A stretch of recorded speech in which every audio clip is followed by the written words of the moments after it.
You're listening to an Anazao Ministries podcast.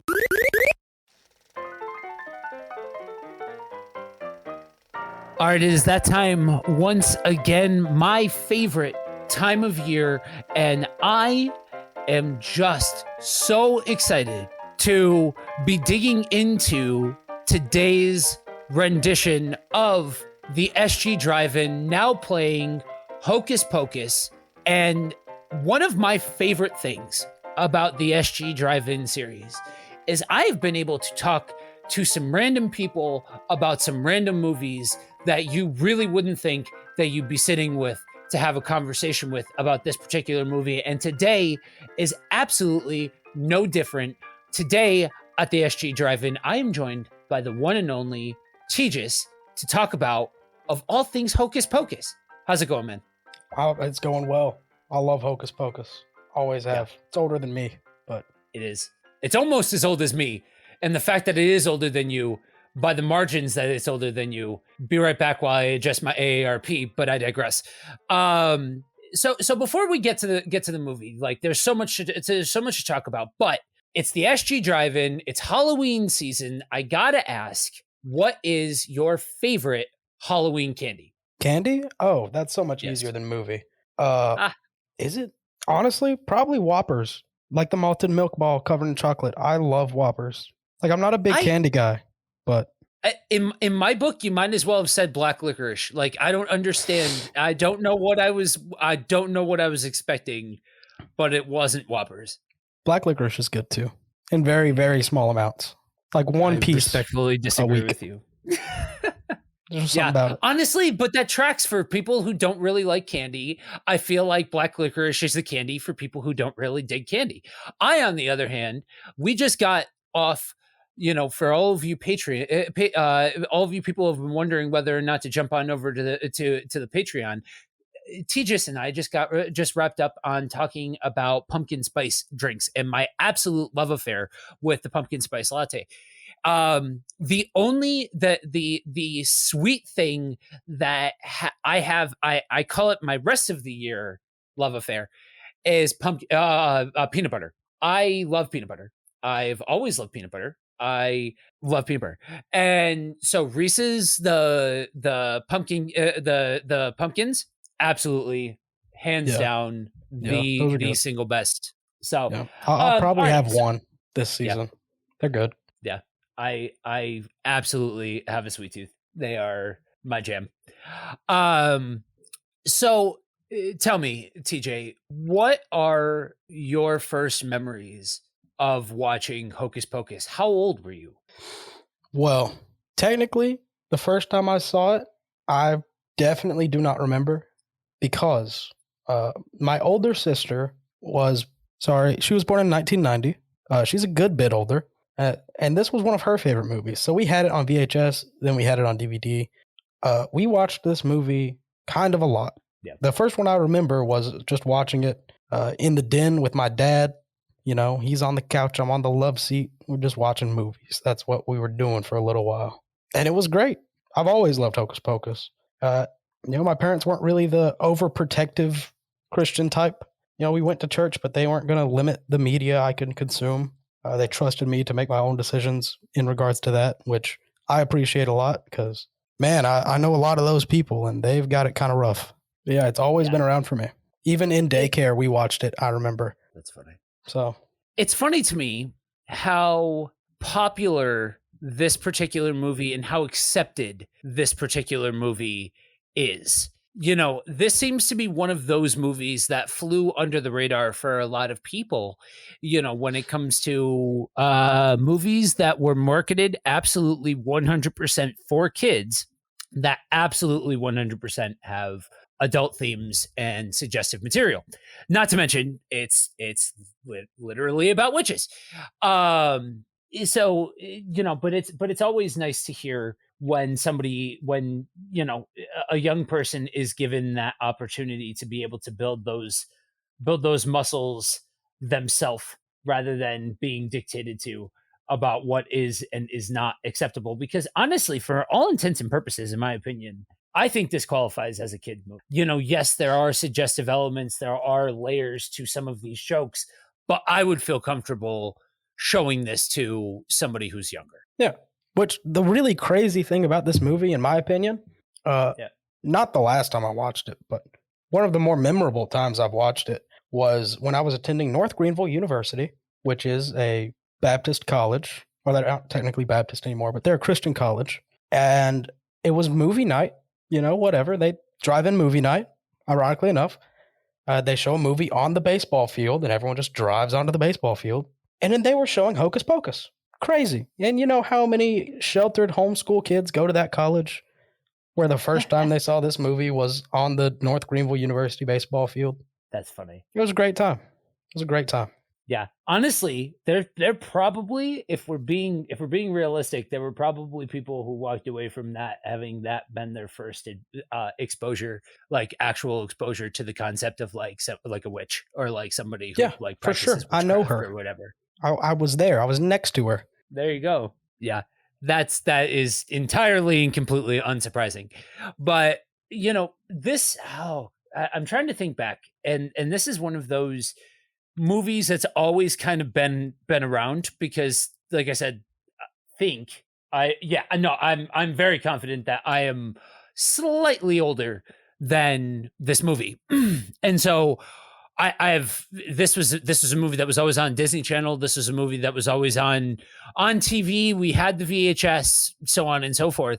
To the point where over here on my backdrop, I know we're not on a video feed for this one, but in my backdrop is actually the sequel to Hocus Pocus. Picked it up in Salem, and I've actually been to.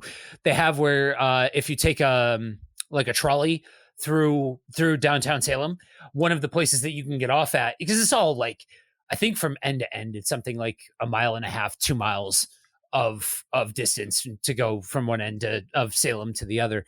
So it's not very big, but the house where the party takes place, where Max and his sister run into Allison. This character. Allison. There it is. Okay. And I did confirm it is 1993. So yeah, I'm a handful of years older than this movie, but this is something that, like I said, like having been so ingrained, and I always have to laugh whenever I'm on with somebody who like qualifies that like they grew up in a Christian household. And so like, I wasn't one of those sheltered kids is like a whole meaning. Like it has like a whole inference of a subculture of Christianity and all of that kind of stuff. And like, I laugh sometimes because at the same time I'm watching things like wrestling. And for those of you wrestling fans, like this is a period where it's very risque. You know what I mean? Like this is it's not family friendly. And I'm watching things like Nightmare on Elm Street and stuff like that, like especially going into like 95, 96, 97, stuff like that. So like this, in comparison to some of the other stuff that I was exposed to at a very young age, this is like minor league stuff. Like this is like Aladdin in comparison to some of the other stuff. And so it's funny to me in ways of how serious some Christian households take a movie like this, and how like sitting in college, you're seeing this movie that ultimately is like a comedy. You know what I mean? Like, yes, I understand what the premise is, and I understand that, but that like some people could glorify, or some people could argue it's glorifying and yada, yada, yada. But like, I mean, they're the villains for what it's worth. Yeah. And like, no, it doesn't ever take itself seriously. Like it doesn't ever take itself too seriously. Yeah, I mean, these kids didn't see Harry Potter, Lord of the Rings. Some of them aren't even allowed to watch Narnia. That's ridiculous. But yeah, we literally just wrapped up the run through as of recording this. Yesterday, the last entry of the Narnia series went out on the main feed, and it's so funny to me where that line is for different people, because we just went through I think 10 episodes in total when you include all of the extra stuff. And we like, I was on every single one of those episodes. And the thing that I kept saying the entire time was this term of reflections of truth. And so like to see where that line is, and to know how much source material is baked into Narnia, like, come on, you know what I mean? Like, it's just, it's funny in its absurdity because there's so many layers to that conversation of ultimately it equaling. It's not one size fits all. It's just not when you talk about, and I think that that's something that in order to kind of be cool with the fact that the Christians are talking about like all of these Halloween movies and this being one of the tame ones as far as what we're going to get into with some of these movies, like, yeah, you got to accept the fact that this is just somebody decided to make a movie based off of a very real portion of our period of time, based off of like actual significant historical things. But this in and of itself is not taking itself seriously. No, it's so goofy. The whole way through, it's goofy. Yeah, especially the scene. Like every time that I think of Hocus Pocus, the first thing that comes to my mind are the three sisters that when they're going down the road and they're literally like sniffing out like dogs, like the one like actually growls at people and barks at people. It's just the physical comedy, and I'm a physical comedy guy. I think if you can bring that physicality to the comedic piece, I think that just puts it over the top. Especially when you're trying to do that, like you're not being unintentionally funny. You're being like it's a comedy that I crack up, and I'm not even really a comedy guy. Like I there are some comedies that I like, but that's not like my go-to genre if I'm gonna watch a movie. And so, but for me, every year we've got our tentpole movies, and that there are a lot of those movies have ebbed and flowed over the years of where my interests have been, where my heart's been, what I've been into, all of that kind of stuff. Those movies, if I'm looking at a top 5 of Halloween movies and like fall time movies, most of those movies have kind of came and went over the years. Hocus Pocus has been a mainstay. Yeah. And it's just really what it comes down to me, I think, is the cast. The three witches were cast so well for no real reason. I would not have assumed that Sarah Jessica Parker would make a good comedic witch, but she does. Right. Sarah Jessica Parker, Bette Midler. Right.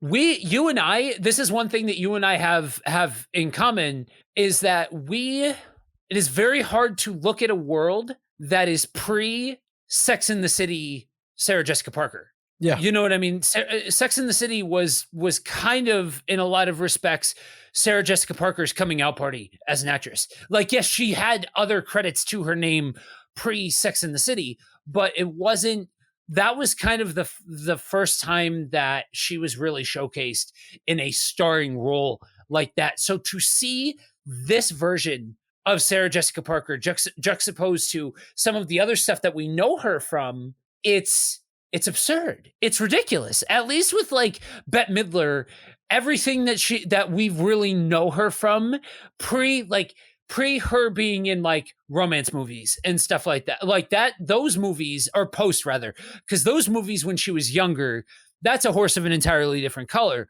But as she got older, she leaned into the fact of she can be over the top. She can be ridiculous and bombastic and all of that in order to play Winifred, can't think of her last name, the last name of the witches. But Sanderson. Yeah.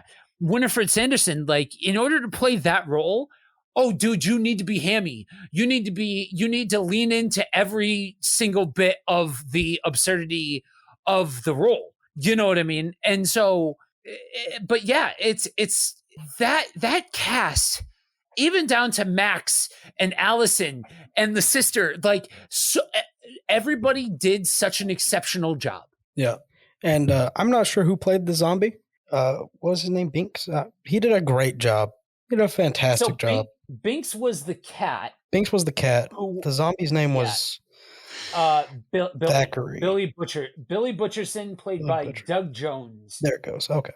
Hilarious. I'm pretty sure. Yeah. So Doug Jones is a guy that, for those of you cinephiles out there, he was in Pan's Labyrinth. He was in Hellboy 2. He's got one of those faces that he is very much He played in the remake of Nosferatu. He played Count Orlok.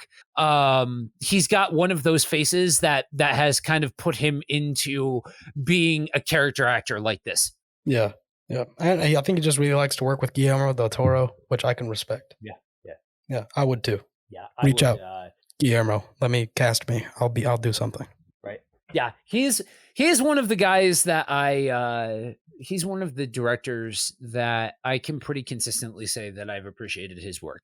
I think that there are some directors that every once in a while they get one that's fine, and like they're like one-offs that you can appreciate and all of that kind of stuff. But I feel like it's kind of a rarity to find a director that you can pretty consistently say that you like his stuff and that style of. And it shouldn't be any big surprise that the two people that jump to the top of that list for me are Guillermo del Toro and Wes Craven. Yeah, they have a lot of similarities in their directing style and all of that. Yeah, and your worst movie is like Hellboy 2? That's fine. You can live with that. Yep. But anyway, even Kathy, what's her last name? I never remember. Najimy? Najimy? However you say it. Hilarious. Fantastic. Yeah. She's a comedian anyway, which they really knew they were going for a comedy horror, and they really knocked it out of the park. Yeah. Yeah. Her, like I said, dude, her physicality that she brought to the role was just so good. Like she just threw herself into making a spectacle of herself in that kind of way that like that's what you need for that kind of movie. It needs to be that absurd. Like if in the same breath that you have a zombie's fingers getting cut off by a manhole cover as a car drives past it, and a cat that talks and comes back to life and all of that kind of stuff. Like, yeah, that was that. She just does such a good job. It's so fantastic film. Yeah. So yeah, this is one of those movies that is so synonymous and like is not one of those.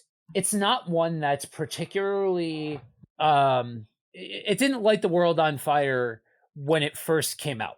You know, it was one of those movies that, you know, it came out the middle of July. And so, you know, yes, it was like a summer flick. And we talked a lot the last time about the power and impact of summer blockbusters and all of that kind of stuff. But this was a period of time where a lot of low budget movies were being produced. A lot of comedies were being produced. A lot of actions were being produced. Horror was not taken seriously. And I think that's part of why a comedy like this gets made, because horror is in shambles right now. This is before Wes Craven breathed new life into the horror scene a couple years later. And this is so this is coming out at a time where the landscape is perfect for a comedy like this to have legs, but it's not that same kind of ridiculous box office attraction sort of feel that some of these other movies that we talk about in historic fashion like this have. But this is a movie that is Disney Channel's best friend. Like this is the perfect material for a Disney Channel, and that's where everybody knows this movie from. That's where this becomes a generational thing, where for a 30-something to, you know, be able to say like, yeah, I went to the house and I have the sequel book, and we're in 2022. And finally, after a lot of back and forth about a lot of conjecture about whether or not this would even happen in the first place, we're finally getting the sequel, right? Mm-hmm. And at this point, that's ballsy, because you have this is now cult film status in a lot of regards, and every single person now has the responsibility of living up to the legacy of it in order to, you know, yes, I understand toxic fandoms. I understand.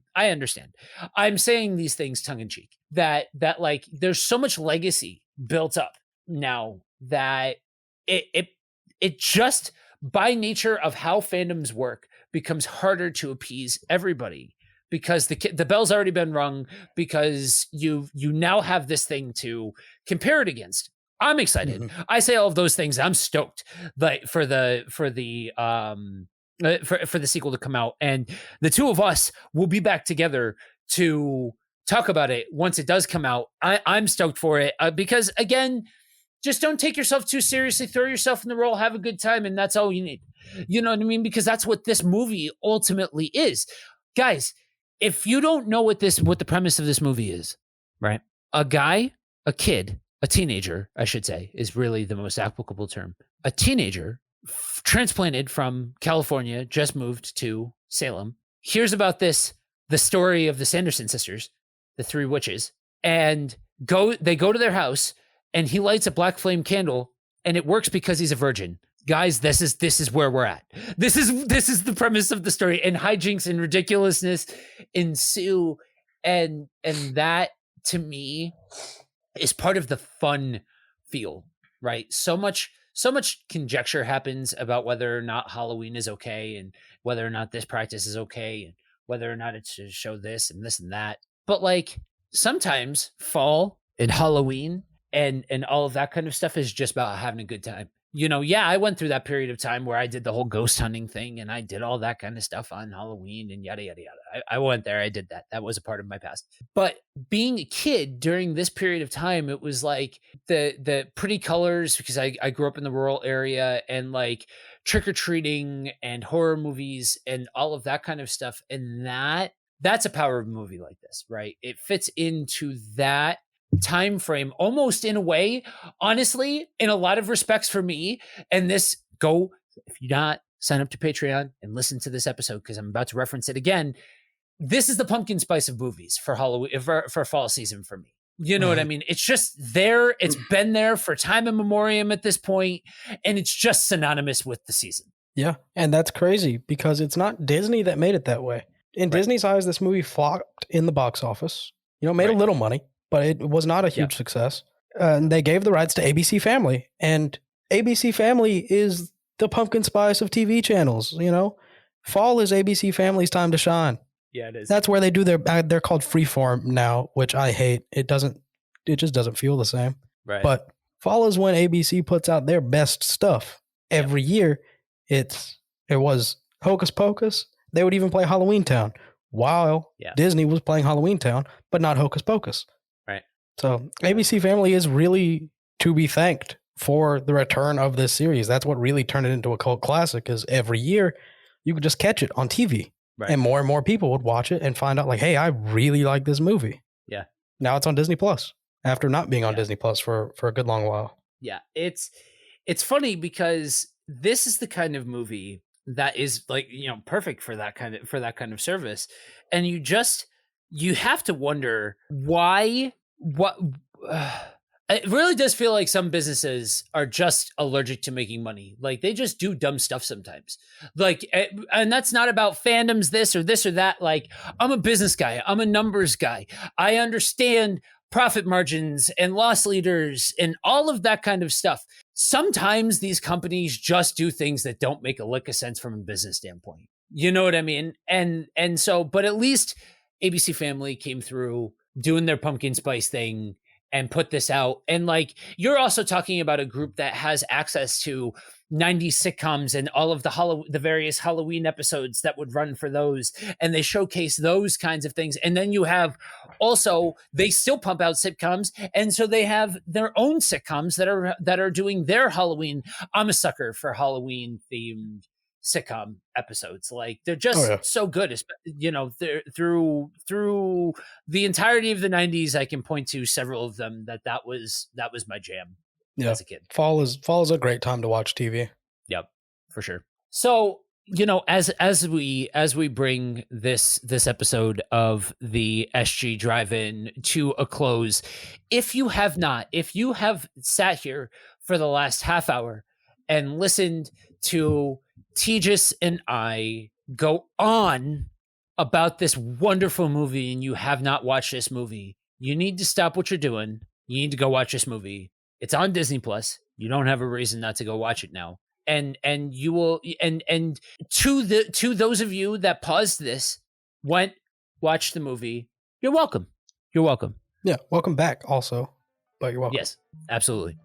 So if you have tuned in to this and you want to hear more of us talk about a variety of different movies and talk about different fall themed things, check out systematicgeekology.org.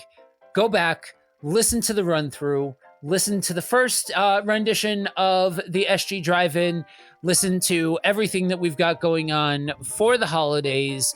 While you're there, go ahead and slide on over to the host tab to be able to listen to more of the projects that our wonderful panel of hosts are involved in.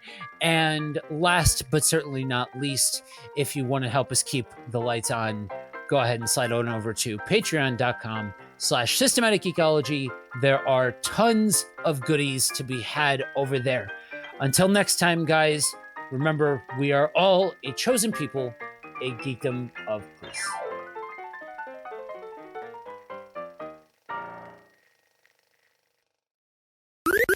This was an Anazao Ministries podcast. If you enjoyed this show and would like to learn more about our network, be sure to check out the Anazao Ministries Podcast Network.